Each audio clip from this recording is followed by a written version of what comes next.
Se abren los micrófonos para iniciar la tradición republicana del sonar informativo. Comienza el Jueves de Mayol. Son las 8:33 y estamos de regreso en este sonar informativo. Estamos ya en contacto con Alberto Mayol, que está organizando en su casa allá en España las festividades patrias, ¿no, Alberto? Pasando en parada. Hola, Pati, ¿qué tal, Rafa? Estoy en la calle, estoy en un pueblito cercano, de hecho, estoy en Tabernes. Así que sí. Pero sí. ¿Algún preparativo, alguna cosita? Tengo que decidir cosas para el 18, así que tengo que tomar decisiones. Ya, pero va a tomar decisiones, va a tener algún tipo de festejo, algún recordatorio sí, por de que eres chileno. Ya. Oye, bueno, como bien te habrás dado cuenta, la posibilidad de algún acuerdo constitucional quedó para después del 18. Ahora, la duda es si irá a quedar para después de este 18 o del 18 del próximo año. ¿Cómo ves tú estas demoras que ha ido teniendo el tomar una definición, la más básica, que es cuál es la siguiente etapa? Bueno, yo creo que era más o menos predecible. A ver, hay dos tipos de decisiones que se pueden tomar, ¿ya? Para decirlo así en simple. Una decisión es la decisión que se toma para poder efectivamente canalizar este proceso de crisis institucional que ya lleva más de 10 años, o la decisión de tomar la posibilidad de tomar decisiones a partir del criterio electoral, o sea, cómo va a crecer mi sector, mi partido, yo incluso, ¿ya? En todo esto. Entonces, los políticos tienen que tomar una decisión a partir de estos dos criterios. Uno, cómo resolver la crisis. Dos, cómo hacer crecer mi sector. Cuando las dos cosas no coinciden, es muy problemático. En este caso, suele ocurrir en las crisis, no coinciden las dos cosas. Para nadie. Entonces, lo que termina por pasar, y ya pasó en todo este proceso, pasó por parte de la derecha en el plebiscito de entrada, pasó por parte de la izquierda en la convención, y está pasando ahora por el lado de la derecha, que se da cuenta que en el fondo mantener el escenario de crisis en este momento le es conveniente. Yeah. A ver, es súper simple. El gobierno tiene que negociar con la derecha y la posición de negociación depende de muchas variables. Primero, el resultado que conviene a la derecha, pero si todavía la dificultad del gobierno es mayor, entonces más posibilidades de negociación adquiere la derecha. Y eso es lo que leyó desde el punto de vista del beneficio particular, lo está leyendo bien la derecha en este momento. Dice, miren, el gobierno tiene que tomar en las próximas semanas decisiones complicadas para su sector. Tiene que aprobar el TPP, tiene que aprobar el convenio con la Unión Europea, tiene que aprobar aparece el proyecto. Aparecen proyectos de por medio que son complejos para el gobierno. Bueno, en ese momento el gobierno va a estar muy debilitado. Entonces, mejor negociemos en esas condiciones o con la expectativa de esas decisiones que van a hacer que el gobierno sea particularmente bondadoso con sus rivales políticos. Eso es lo que están haciendo y tienen que tomar una decisión propia si quieren ir a proceso electoral y consolidar apostar a consolidar su poder, o si no quieren riesgo y quieren ir a un proceso más simple, menos no electoral, no democrático. Ya, pero todo esto suena súper sensato en un país que no viene saliendo de un estallido social. Sí. Sí. ¿Hasta cuándo podemos jugar con esa cuerda, digamos? Es que hay un problema de fondo. Uh-huh. El problema, el concepto de malestar social es un concepto que todavía la élite política en general, sobre todo la derecha, pero en general la élite política no ha comprendido. O sea, no sabe lo que es. La gente cree que en la élite que el descontento es lo mismo que el malestar, es decir, que la gente está enojada, como si fuera un acto de carácter afectivo, ¿ya? Una emoción. Y el malestar social no es una emoción. es un proceso de altísima complejidad que lo que hace es volver disruptiva a las sociedades y reducir las posibilidades de desarrollo institucional, político, en las sociedades. Entonces, no tiene nada que ver. Entonces, la palabra malestar produce un efecto equívoco en nuestro lenguaje porque parece referir entonces a una sensación. Y no es una sensación. Y ese problema de una élite que no es capaz de dar una respuesta es lo que está de fondo. Y claro, tú dices muy bien, esto suena muy bien en la medida en que no vengamos de un estallido. Bueno, pero ellos consideran que el estallido fue un fenómeno particular, más o menos incomprensible, más o menos orquestado, dirigido por ciertas élites de izquierda que finalmente logró efectivamente prender por un rato. Eso ya se acabó y por tanto se vuelve no entienden el problema y no entienden que esto es conducir a una crisis de larga duración. Pero claro, y al lado le ponen literalmente la droga, le dicen, y aquí tienes la posibilidad de llevarte un porcentaje importantísimo del electorado. Y dicen, al lado de esta cosa abstracta del malestar social, te ponen gente con votos y tú dices, bueno, ya está. O sea, ¿para qué voy a tomar el tratamiento si tengo la droga al lado? Exactamente. Entonces te vas directo a la morfina, ¿ya?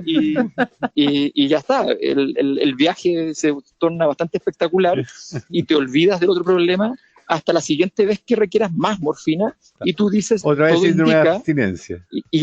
Y el punto de fondo es que además, tal como pasó a la convención con la izquierda, ojo, la izquierda comprendió una cosa que era relativamente cierta, y era que si conducían este proceso, efectivamente iban a tener un cierto control sobre todo el proceso durante 20, 30, 40 o 50 años, porque era un momento fundacional. La derecha entiende hoy que efectivamente si logra en este momento tomar control del proceso va a tener un peso muy importante por 20, 30, 40, 50 años y por tanto dicen yo no quiero soltarlo. Pero por supuesto la forma en que debieran hacerlo es resolviendo el problema de fondo, porque ese problema de fondo podría volver a generar una crisis con el agravante de que la siguiente crisis lo más probable es que la gente no se vaya ni a los independientes, ni a la izquierda, ni a la derecha, ni al centro político, sino que se vaya fuera del sistema político, que es lo que se suele denominar populismos, autocracias y toda clase de cosas que han pasado en otras partes del mundo. Bueno, resulta que eso no se ve y entonces sigue la negociación como si efectivamente no existiera la crisis de fondo y sin querer siquiera entender cuál es el problema de fondo. Sí, ahora, o sea, en términos prácticos, probablemente desde Chile se va a tratar de estirar el chicle, para decirlo en términos simples, pero ya, luego de eso, ¿cómo crees que se va a zanjar esto? ¿O qué escenario conviene a cada sector? Porque pareciera ser que se da esta paradoja de que, por un lado, entre aquellos que estaban por el apruebo, impulsan la idea de una nueva convención, pese a que, de acuerdo a los últimos resultados, a lo mejor la conformación de esa nueva convención podría ser más favorable a los que impulsaban las ideas del rechazo. No sé si es que lo ves de esa manera. Y al revés, a lo mejor el rechazo no impulsa precisamente la idea de una nueva convención, pese a que a lo mejor por los resultados podrían tener sus ideas estar más representadas en esa nueva convención. O sea, yo creo que la tentación de ir a elecciones y consolidar esta ventaja, porque ya pasó, además ellos ya saben que ocurrió, que efectivamente del plebiscito de entrada a la elección de los constituyentes anterior, efectivamente hubo un trasvasije que permitió tener a la izquierda un porcentaje altísimo. Entonces ellos entienden que efectivamente ese trasvasije existe y que probablemente si llevan candidatos hoy no va a ser efectivamente un 62%, pero van a tener la mayoría de la convención. Y en ese contexto entonces pueden articular una respuesta política que va a ser que puede ser bastante razonable. Y además pensemos que en muchos de los sectores de centro izquierda o incluso para algunos partidos de izquierda hay ciertas posibilidades de que en algunos temas estén de acuerdo con el centro político y que ese centro político en esos mismos temas tenga capacidad de articular con la derecha. Entonces en el fondo podrían leerlo de una manera así. Ahora, otros pueden decir, ¿saben qué? No, hagamos el negocio de inmediato, cerremos esta cuestión, ya se ganó, consolidemos posiciones y dejemos que el gobierno pase sus malos ratos. Ahora, yo creo que el gobierno lo que tiene que hacer, cuando tú estás en bajada, lo que más conviene es calcular hasta dónde va a llegar la bajada en términos de aquel lugar donde tú tienes un piso suficiente y de ahí para abajo no va a caer. Entonces calcula esa bajada y anda y toma decisiones que hagan la resta rápido. O sea, lo mejor es tú producir tu propia crisis. Esto es como el escenario Ratzinger. Cuando Ratzinger asume y dice, esta cuestión de los abusos sexuales va a ser una catástrofe, ¿ya? Lo mejor es que yo abra la puerta para que más o menos el Vaticano tenga algún control de esa agenda. Algo por lo menos. Y él abre la puerta. Manda la carta a los irlandeses y de ahí se desencadenan los fenómenos de denuncia por todo el mundo.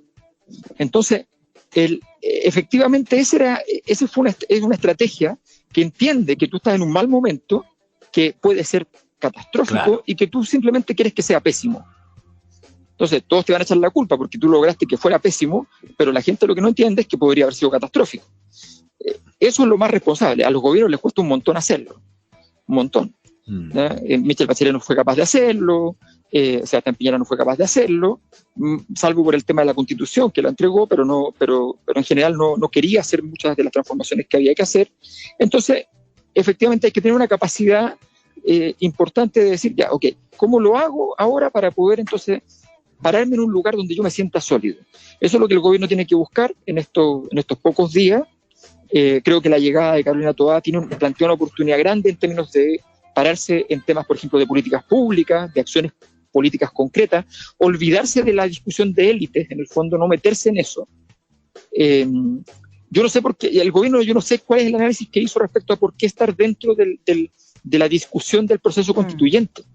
Yo no entiendo por qué quiere estar dentro. Tal vez tiene una buena razón, pero yo no la entiendo. Piñera entendió rápidamente que a él le iba a ir pésimo en esa discusión, que iba a perder todas las batallas, y no se metió en el proceso constituyente. Dijo, hagan ustedes lo que quieran. No apareció en ninguna foto. Entonces, yo no sé cuál es el cálculo que tienen respecto a la capacidad de incidir real que tiene el gobierno en ese proceso. Si van a ir los partidos, los distintos partidos, van a ir los partidos asociados al gobierno, van a estar representados ahí. Entonces, creo que ahí hay porque además eso abre la puerta a la negociación de la derecha, y la derecha te puede decir, ya, pero yo le pido al gobierno todas estas cosas, y te abren una agenda, otra agenda más. Entonces, es complejo. Yo creo que hay que tomar decisiones estratégicas en estos días de parte del gobierno para poder apuntalar los mínimos básicos con los cuales se va a defender, y desde ahí crecer. Cuando ya tengas eso firme, desde ahí crecer, porque vienen tiempos todavía más complicados. Eso sería lo normal en este momento. Claro. Todo puede empeorar, lo dijo con otras palabras Michelle Bachelet, pero la verdad esencial sigue ahí. Don Alberto Mayor, muchísimas gracias por este contacto. Disfrute usted del clima y del 18, que supongo allá tendrá visos de entretención que no tenemos por acá. Bueno, muchas gracias. Que estés muy bien. Chao. Un abrazo. Chao, Alberto. Que estés bien. Adiós.